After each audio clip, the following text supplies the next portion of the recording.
আগামী ৩রা মে, আগামী ৩ তারিখ মে মাসের ৩ তারিখ শনিবার ৩ তারিখ শাহবাগী উদ্যানের দিয়ে অংশ হিসাবে আগামী ৩রা মে শনিবার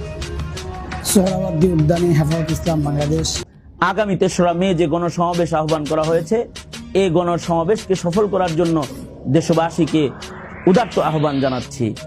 আসুন আরেকবার ঢাকায় আগামী মে মাসের ৩ তারিখ হেফাজতে ইসলাম বাংলাদেশের মহাসমাবেশকে সফল করে আগামী ৩ মে সকল মুসলমান ঐক্যবদ্ধ হয়ে ঢাকা শহরে ইসলাম বিরুদ্ধে যারা কথা বলবে প্রত্যেকের বিরুদ্ধে দাঁত ভাঙা জবাব দেওয়ার জন্য আমরা উপস্থিত হব ইনশাআল্লাহ। ৩রা মে হেফাজতে ইসলামের পক্ষ থেকে ভারতের ওয়াকফ বিল পাস এবং মুসলমান নিধনের, মুসলিম নিধনের প্রতিবাদে